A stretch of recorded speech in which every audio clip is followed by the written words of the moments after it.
We're about to read A Redneck Christmas Carol by Charles Dickens. Stave 2, Redneck Christmas Carol.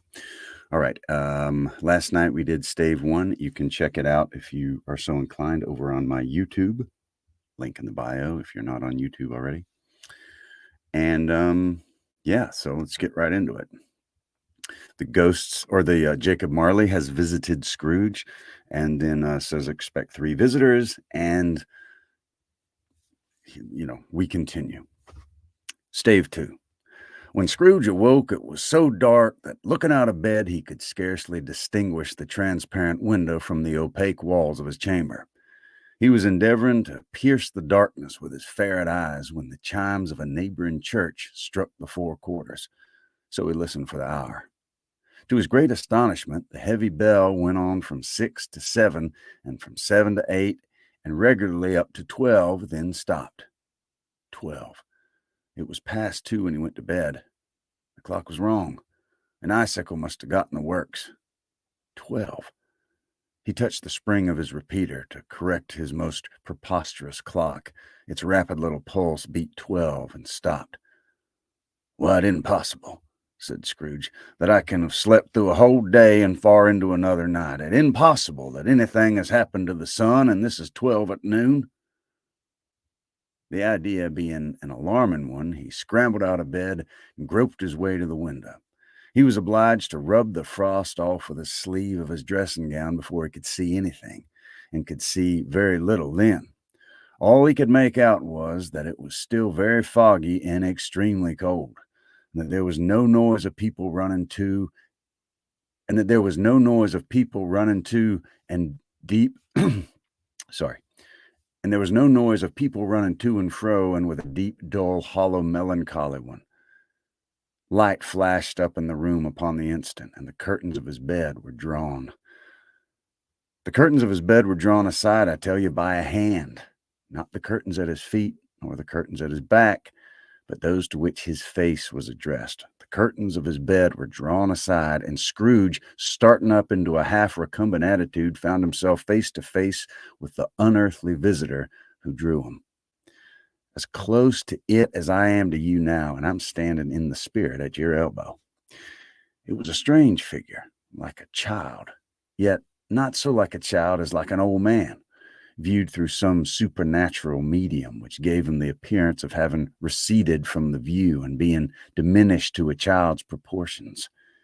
Its hair, which hung about its neck and down its back, was white as if with age, and yet the face had not a wrinkle in it, and the tenderest bloom was on the skin. The arms were very long and muscular, the hands the same, as if its hold were of uncommon strength. Its legs and feet, most delicately formed, were, like those upper members, bare. It wore a tunic of the purest white, and round its waist was bound a lustrous belt, the sheen of which was beautiful.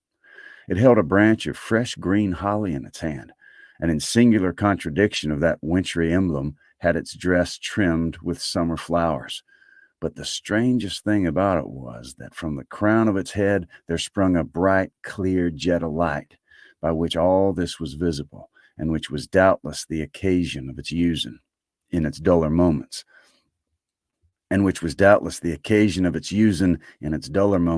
a great extinguisher for a cap, which it now held under its arm. Even this, though, when Scrooge looked at it with increasing steadiness, was not its strangest quality.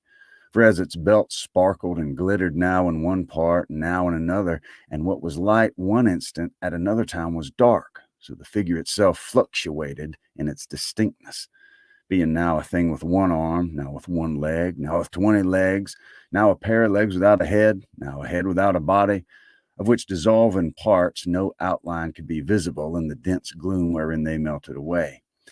And in the very first of this, it would be itself again, distinct and clear as ever. "Are you the spirit, sir, whose coming was foretold to me?" asked Scrooge. "I am." The voice was soft and gentle, singularly low, as if instead of being so close beside him, it were at a distance. "Who and what are you?" Scrooge demanded. "I'm the ghost of Christmas past." "Long past?" inquired Scrooge, observant of its dwarfish nature. No, your past.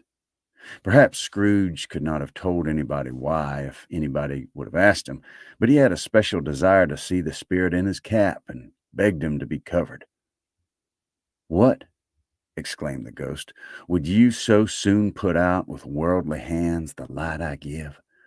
Is it not enough that you're one of those passions?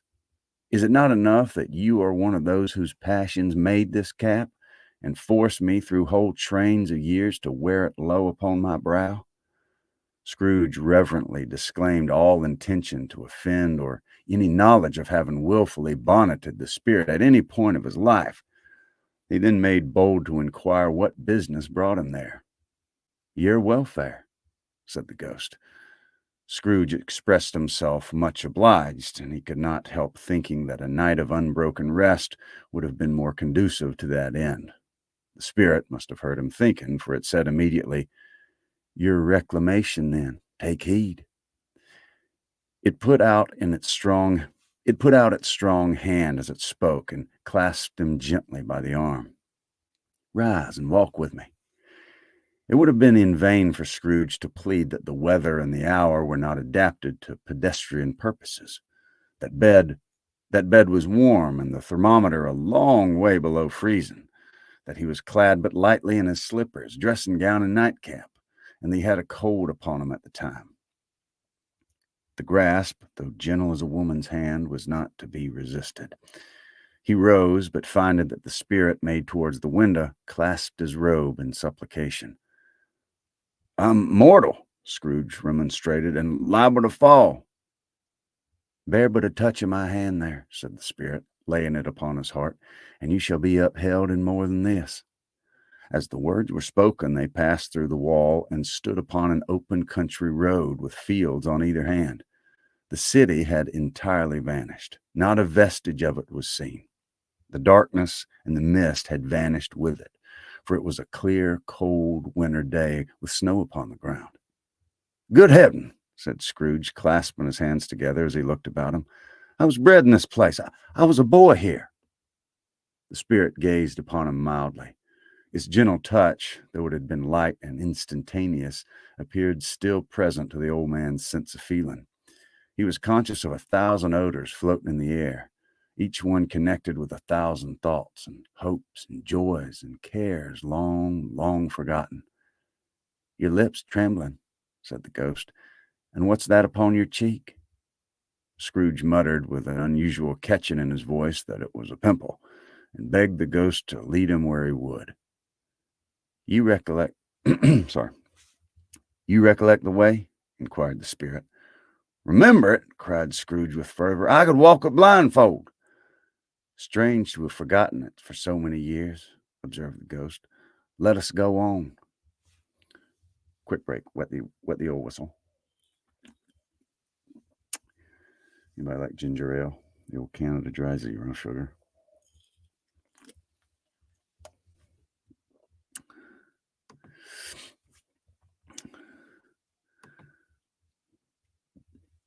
Hope everybody's doing well tonight. Let's see, what do we look at some comments here. Mariah says, I was about to go to bed, but I got the notification that this was starting, so I guess I'll just take an after-church nap tomorrow. Good choice. Good choice. Cupcake, I am doing very well. Thank you. I hope you are too. You're doing a little reading here. And Janet, yes. Hope y'all are having fun. Janet said that they were, she and her mom were getting some snacks ready for this. So I hope that y'all are having some good time together. And sorry I was late. I was catching the end of a ball game. It's not very important, but it was, held my interest. Okay, where are we at? They are Scrooge and the Spirit are on the road, and then they're about to go walking. Let me put this back. Let's see. Sorry about this. I'm just learning this new software on the YouTube thing, and it highlights um, different, what do you call it? Comments and things. Okay. So there they are, Scrooge and the first spirit out on the road. They walked along the road, Scrooge recognizing every gate and post and tree, until a little market town appeared in the distance with its bridge, its church, and winding river. Some shaggy ponies now were seen trotting towards him with boys on their backs, who called to other boys in country gigs and carts driven by farmers. All these boys were in great spirits and shouted to each other until the broad fields were so full of merry music that the crisp air laughed to hear it. "These are but the shadows of things that have been," said the ghost. "They have no consciousness of us." The jocund travelers came on, and as they came, Scrooge knew and named every one of them. He was rejoiced beyond all bounds to see him. Why did his cold eye glisten and his heart leap up as they went past? Why was he filled with gladness when he heard them give each other Merry Christmas as they parted at crossroads and byways for their several homes? What was Merry Christmas to Scrooge? Out upon Merry Christmas! What good had it ever done him? "The school was not quite deserted," said the ghost. "A solitary child, neglected by his friends, is left there still." Scrooge said he knew it, and he sobbed. They left the high road by a well-remembered lane, and soon approached a mansion of dull red brick with a little weathercock-surmounted cupola on the roof and a bell hanging in it. It was a large house, but one of broken fortunes, for the spacious offices were little used. Their walls were damp and mossy, their windows broken, and their gates decayed. Fowls clucked and strutted in the stables. Fowls clucked and strutted in the stables, and the coach houses and sheds were overrun with grass. Nor was it more retentive of its ancient state within, for entering the dreary hall and glancing through the open doors of many rooms, they found them poorly furnished, cold, and vast. There was an earthy savor in the air, a chilly bareness in the place, which associated itself somehow with too much getting up by candlelight and not too much to eat. They went, the ghost and Scrooge, across the hall to a door at the back of the house. It opened before them and disclosed a long, bare, melancholy room, made bare still by lines of plain deal forms and desks.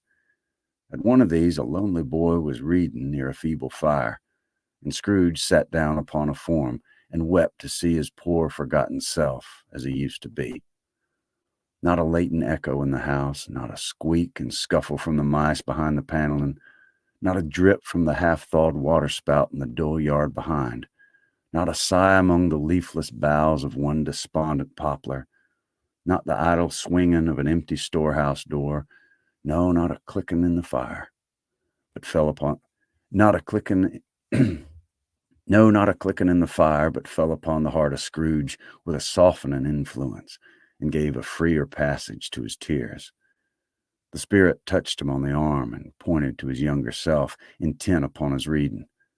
Suddenly, a man in foreign garments, wonderfully real and distinct to look at, stood outside the window with an axe stuck in his belt and leading by the bridle an ass laden with wood. "Why, it's Ali Baba!" Scrooge exclaimed in ecstasy. "It's dear old honest Ali Baba. Yep, I know. One Christmas time when yonder solitary child was left here all alone, he did come for the first time, just like that. Poor boy. And Valentine," said Scrooge, "and his wild brother Orson. There they go. And what's his name, who was put down in his drawers asleep at the gate of Damascus? Don't you see him? And the Sultan's groom turned upside down by the and the Sultan's groom turned out and the Sultan's groom turned upside down by the genie. There he is upon his head. Serve him right. I'm glad of it. What business had he to be married to the princess?"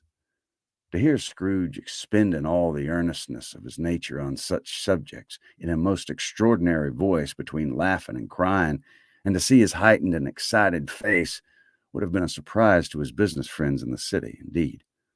"There's the parrot!" cried Scrooge. "Green body and yellow tail with a thing like a letters growing out the top of his head. There he is. Poor Robin Crusoe, they called him. When he come home again after sailing round the island, poor Robin Crusoe, where you been? Robin Crusoe. The man thought he was dreaming, but it wasn't. It was the parrot, you know. There goes Friday, running for his life to the little creek. Hello, hello. Then, with a rapidity of transition very foreign to his usual character, he said, in pity for his former self, poor boy, and cried again. I wish, Scrooge muttered, putting his hand in his pocket and looking about him after drying his eyes with his cuff. Well, that's too late now. What's the matter? Asked the spirit. Nothing, said Scrooge. Nothing. There was a boy singing a Christmas carol at my door last night. I should like to have given him something, that's all. The ghost smiled thoughtfully and waved its hand, saying as he did so, let's see another Christmas. Scrooge's former self grew larger at the words, and the room became a little darker and more dirty. The panels shrunk, the windows cracked, fragments of plaster fell out of the ceiling, and the naked laths were shown instead. But how all this was brought about, Scrooge knew no more than you do. He only knew that it was quite correct, that everything had happened so.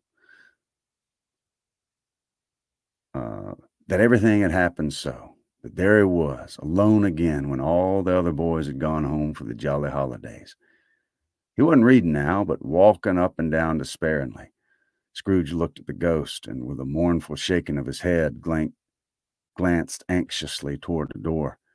It opened, and a little girl, much younger than the boy, came darting in, and putting her arms about his neck and often kissing him, addressed him as her dear, dear brother. I've come to bring you home, dear brother, said the child, clapping her tiny hands and bending down to laugh. To bring you home, home, home. Home, little Fran, returned the boy. Yes, cried the child, brimful of glee. Home for good and all, home for ever and ever. Father is so much kinder than he used to be, that home's like heaven. He spoke so gently to me one dear night when I was going to bed that I was afraid to ask him once more if you might come home. And he said, yes, you should, and sent me in a coach to bring you. And you're to be a man, said the child, opening her eyes, and are never to come back here. But first, we're to be together all Christmas long and have the merriest time in all the world. You are quite a little woman, Fran, exclaimed the boy. She clapped her hands and laughed, and tried to touch his head, but being too little, laughed again, and stood on tiptoe to embrace him. Then she began to drag him in her childish eagerness toward the door, and he, nothing loath to go, accompanied her. A terrible voice in the hall cried, Bring down Master Scrooge's box there. And in the hall appeared the schoolmaster himself, who glared on Master Scrooge with a ferocious condescension, and threw him into a dreadful state of mind by shaking hands with him. He then conveyed him and his sister into the veriest old well of a shivering best parlor that was ever seen, where the maps upon the wall and the celestial and terrestrial globes in the windows were waxy with cold. Here he produced a decanter of curiously light wine and a block of curiously heavy cake, and administered installments of those dainties to the young people, at the same time sending out a meager servant to offer a glass of something to the postboy, who answered that he thanked the gentleman, but if it were the same tap as he had tasted before, he had rather not. Master Scrooge's trunk being by this time tied on the top of the chaise, the children bade the schoolmaster good night right willingly, and getting into it, drove gaily down the garden sweep, the quick wheels dashing the hoarfrost and snow from off the dark leaves of the evergreens.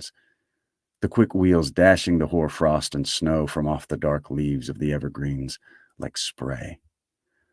Always a delicate creature, whom a breath might have withered, said the ghost, but she had a large heart. So she had, cried Scrooge. You're right. I'll not gainsay it, spirit. God forbid. She died a woman, said the ghost, and had, as I think, children. One child, Scrooge returned. True, said the ghost. Your nephew. Scrooge seemed uneasy in his mind, and answered briefly, Yeah. Although they had but that moment left Although they had at that moment left the school behind them, they were now in the busy thoroughfares of a city where shadowy passengers passed and repassed, where shadowy carts and coaches battle for the way, and all the strife and tumult of a real city were. It was made plain enough by the dressing of the shops that here too it was Christmas time again. But it was evening, and the streets were lighted up.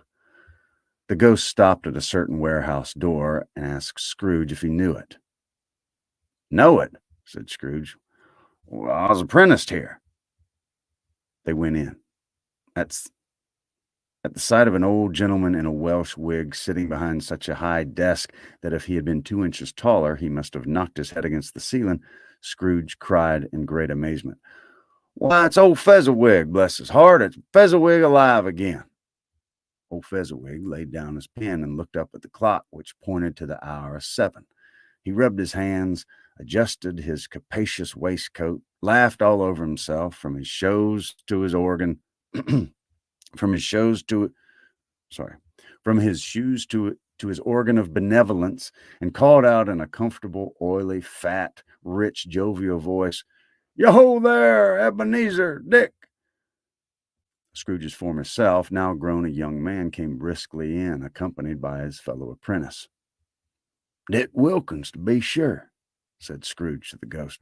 "Bless me, yep, there he is. He was very much attached to me, was Dick. Poor Dick. Dear, dear."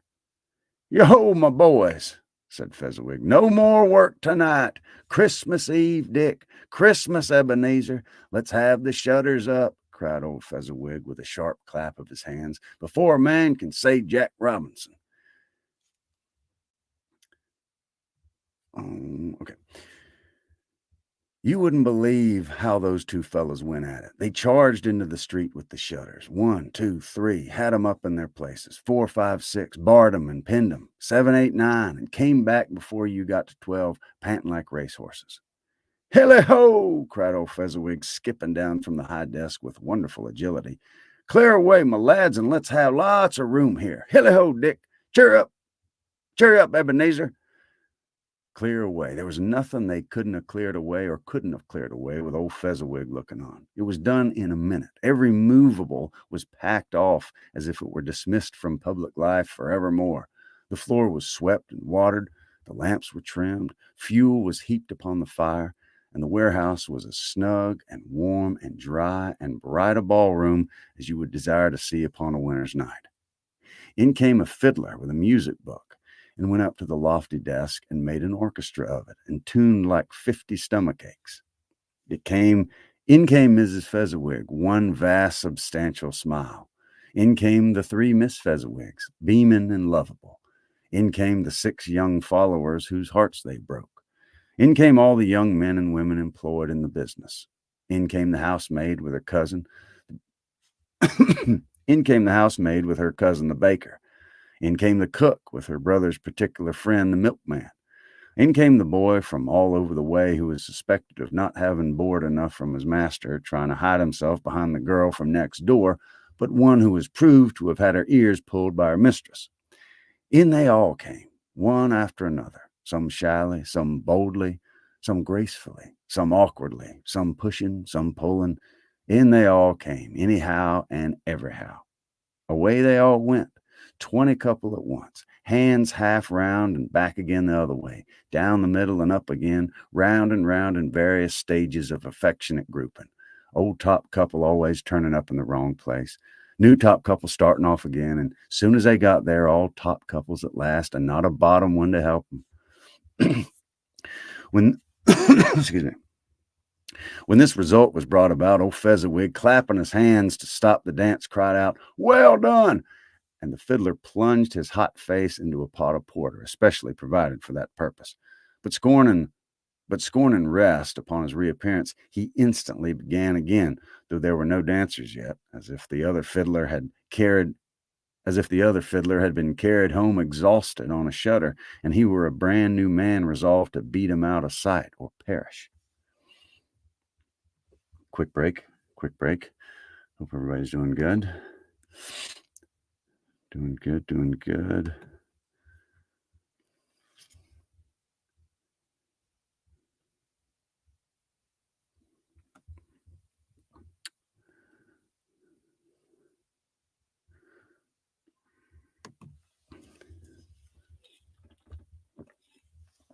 Janet, I'm so glad to hear that.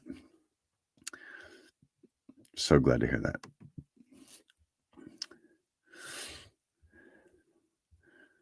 Christmas tree emoji. There we go. All right. Let's get back to it. I've got a little wet my whistle. Ready to go. Okay, where were we? There were more dances, and there were forfeits and more dances, and there was cake, and there was negus, and there was a great piece of cold roast, and there was a great piece of cold boiled, and there were mince pies and plenty of beer. But the great effect of the evening came after the roast and boiled. But the great effect of the evening came after the roast and boil when the fiddler, an artful dog, mind, the sort of man who knew his business better than you or I could have told it to him, struck up Sir Roger de Coverley. Then old Fezziwig stood out to dance with Miss Fezziwig. Top couple, too, with a good stiff piece of work cut out for him. 3 or 4 and 20 pair of partners, people who could not be trifled with, people who would dance and had no notion of walking. But if they had been twice as many,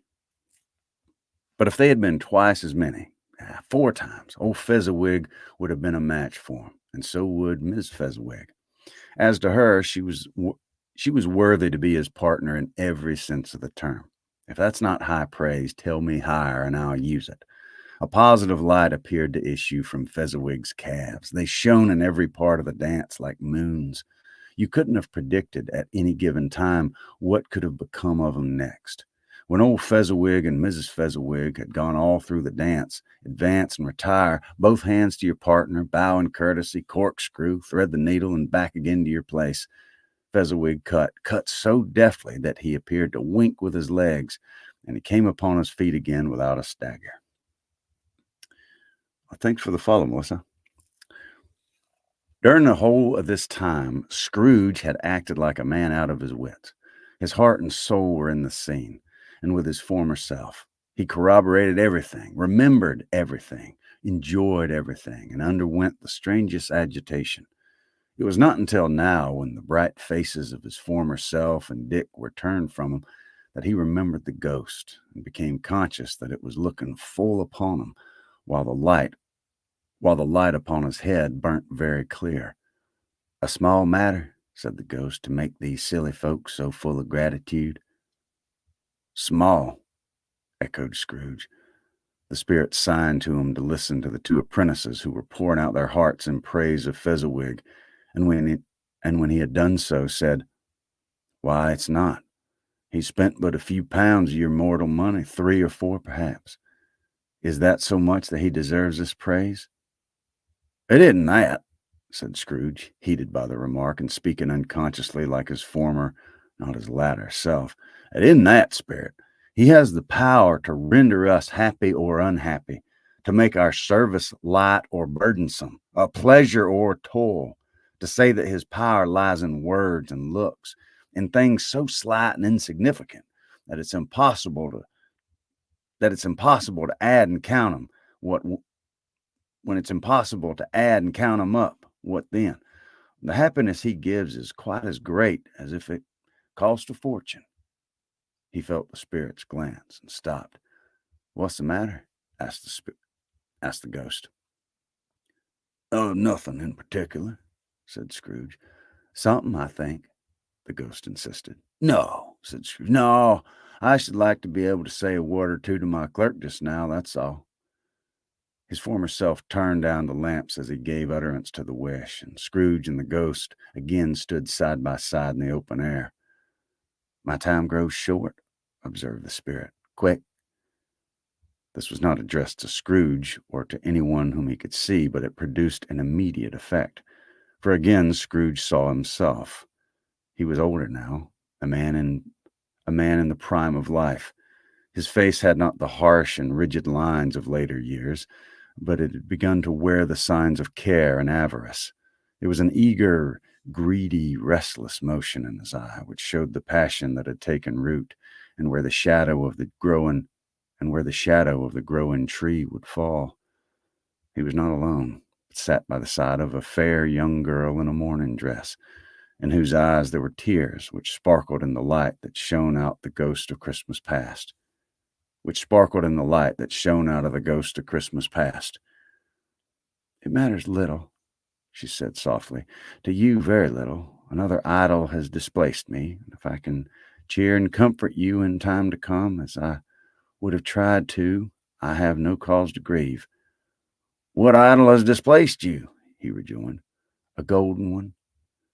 This is the even-handed dealing of the world, he said. There's nothing on which is so hard as poverty. There's nothing on which is so hard as poverty, and there's nothing it professes to condemn with such severity as the pursuit of wealth. You fear the world too much, she answered gently. All your other hopes have merged into the hope of being beyond the chance of its sordid reproach. I've seen your nobler aspirations fall off one by one until the master passion, gain, engrosses you, have I not? What then? He retorted. Even if I've grown so much wiser, what then? I'm not changed towards you. She shook her head. Am I? Our contract is an old one. It was made when we were both poor and content to be so, until in good season we could improve our worldly fortune by our patient industry. You're changed. When it was made, you were another man. I was a boy, he said impatiently. Your own feeling tells you that you were not what you are, she returned. I am. That which promised happiness when we were one in heart is fraught with misery now that we are two. How often and how keenly I've thought of this, I will not say. It's enough that I've thought of it and can release you. Have I ever sought release? In words, no, never. In what then? In a changed nature, in an altered spirit, in another atmosphere of life, another hope as its great end, and everything that made my love of any worth or value in your sight.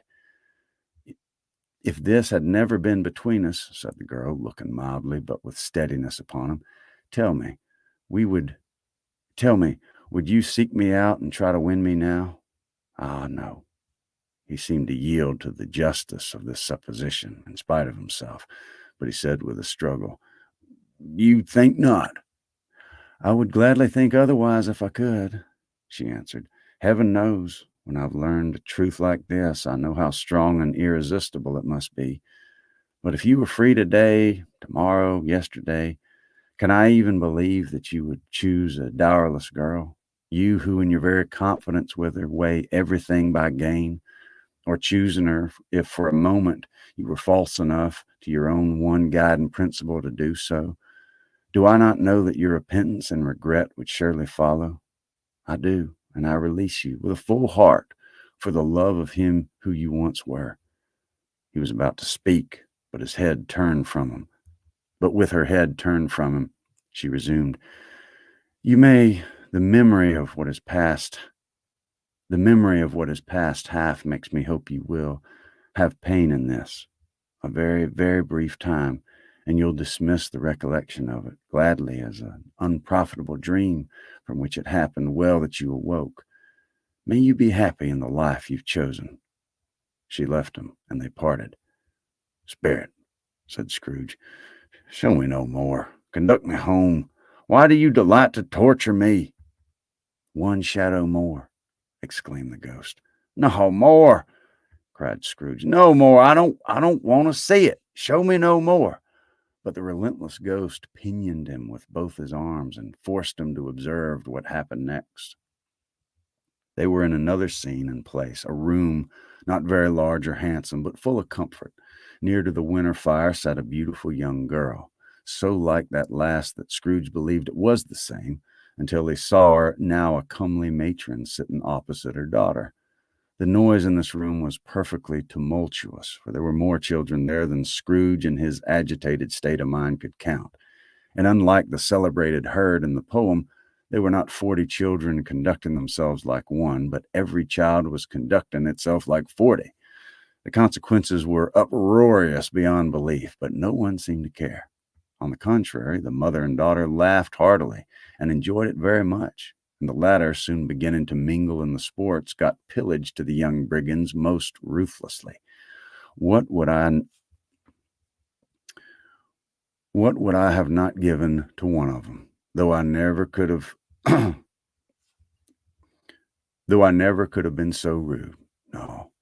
No, I wouldn't for the wealth of all the world have crushed that braided hair and torn it down, and for the precious little shoe, I wouldn't have plucked it off, God bless my soul, to save my life. As to answering her waist in sport, as they did, bold young brood, I couldn't have done it. I would have expected my arm to have grown round it for a punishment and never come straight again. And yet I should have dearly liked, I own, to have touched her lips, to have questioned her that she might have opened them, to have looked upon the lashes of her downcast eyes and never raised a blush, to have let loose waves of her hair, an inch of which would be a keepsake beyond price. In short, I should have liked, I do confess, to have had the lightest license of a child, and yet to have been man enough to know its value.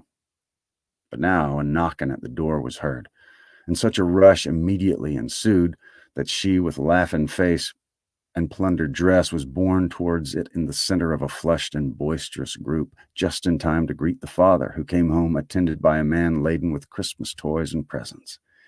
Then the shouting and the struggling and the onslaught that was made on the defenseless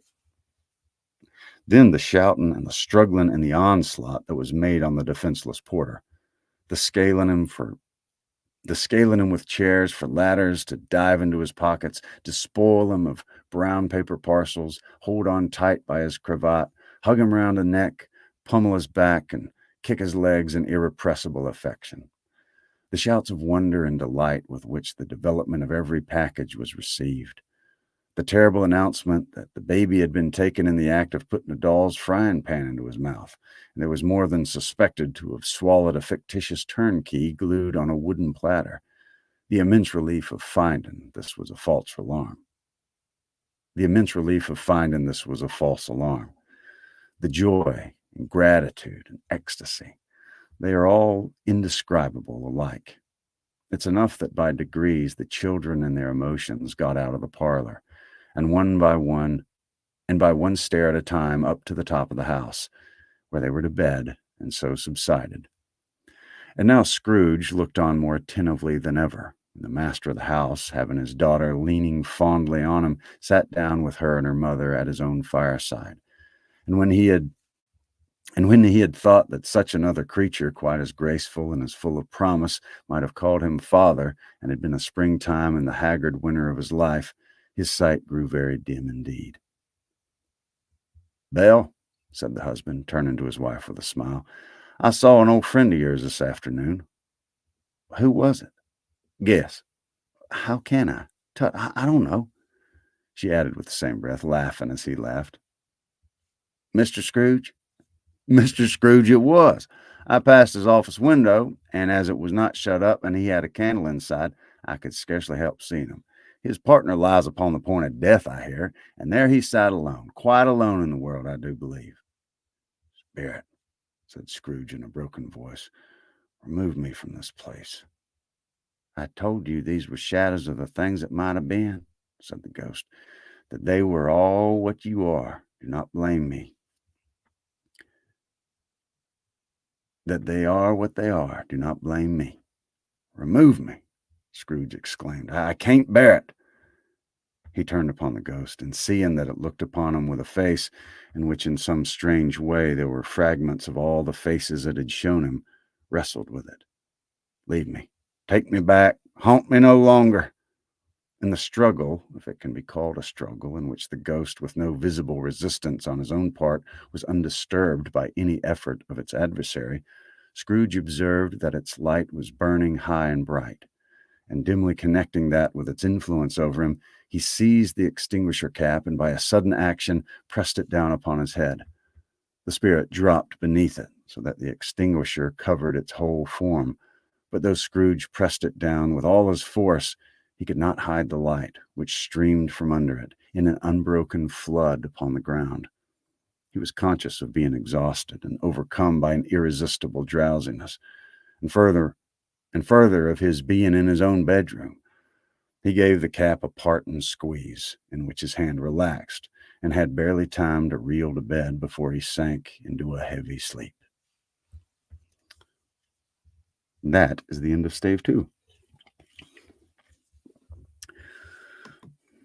So thank you ever so much for listening and watching. If you want to get Stave 1 or rewatch Stave 2, check out my YouTube. And I'm going to edit this and then repost it here on YouTube as a sort of an audiobook. So it'll be, without the ginger ale breaks and the sidebar comments and whatnot. It'll just be like an audiobook. So, yeah, well, I do one at a time. Angela's shouting encore, but I think I'm gonna do one a night. I'm very careful with my voice. I sort of, since I do voice acting full time, if you have a cold, like, I will avoid you like the plague. So I try not to stress it out. And if I have about an hour of constant reading, I'm going to be getting close to kind of being tired out. Harriet, good to see you again. Thank you. Appreciate that. Yeah, so I'm just going to take care of the old throat and such. But my plan is to do this again each night until we're done, which I think it's only 5 staves, I think. Is that right? So I'll do one, tomorrow night, next night, Tuesday, and then I think we're done. But then I also do, Redneck Jane Austen and such during the day. I'll do a chapter from those. So yeah, if you haven't subscribed, I hope that you will on YouTube. There's a lot of fun stuff on TikTok. Short stuff on YouTube is where the long stuff is. So the audiobooks and the classic, much longer classic stuff is. No, I'm not from Wyoming. I just like Wyoming. It's one of my favorite states. So yeah. Now while I'm on here, I might do a poem or two, but yeah. As for this, I think I'm going to head on out. House to House audiobook. Yeah. Do you know who's the? I haven't listened to that one. Who's the narrator? Oh, there it is. I'm going to scout Stave 3 really quick. So that was the Ghost of Christmas Past. I think the next one is Ghost of Christmas Present. Hey, Austin. Good to see you, man. It's been a while.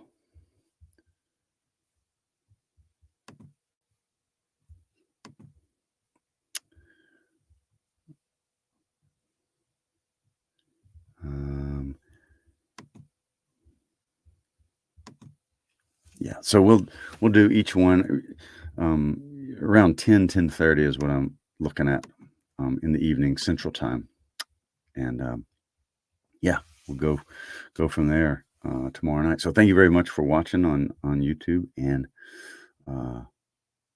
talk to you soon.